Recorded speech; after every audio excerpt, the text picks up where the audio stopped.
Hi, I'm Katrina and I'm the social media manager here at the Motley Fool. We're here to answer your investing questions, and I've got a batch in from Facebook and Twitter. I'm going to send them down to our analysts who answer them with their foolish opinions.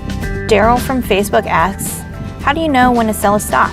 I've been doing research and like the idea of a trailing stop loss because there's no emotion involved. Do you have an opinion on using trailing stop losses, and if so, what percent? It's a great question.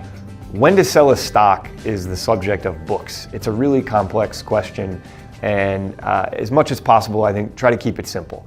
So there are three main things you can think about as you're determining whether to sell a stock. The first is, has something fundamental changed with the business? Was it going from making paper airplanes to making toy ships now? I mean, if something radically is different about the business from when you bought it to now, then it might be a sign that you're not comfortable with it and you don't believe in the future growth prospects anymore, and that's a good time to sell. Two is, has something changed in the valuation? So if you thought you were buying this stock at a discount relative to its future growth prospects and it's run up 300% or so, let's say, and you no longer believe that that market price is attractive going forward, then it might be a time to sell a stock.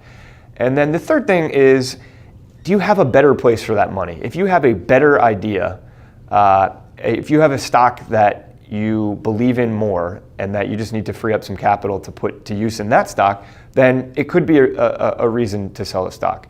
All that said, we tend to agree with Warren Buffett that the ideal holding period of a stock is forever. And as much as possible, you want to buy businesses that are no-brainer investments that you believe in over the long term, and that hopefully won't give you this anxiety about having to figure out whether to sell or not. Stop loss orders are a little more complicated. And really, stop losses come down to your risk tolerance. If you are uncomfortable losing 15% or 20% in a given stock on paper, then maybe stop losses are right for you.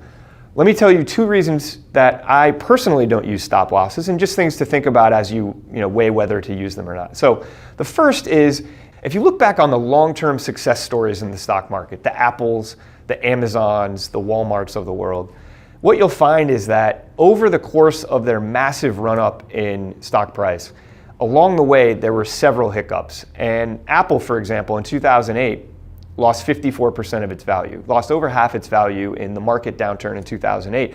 It rebounded in 2009 by more than doubling and was up again another 70+% in 2010.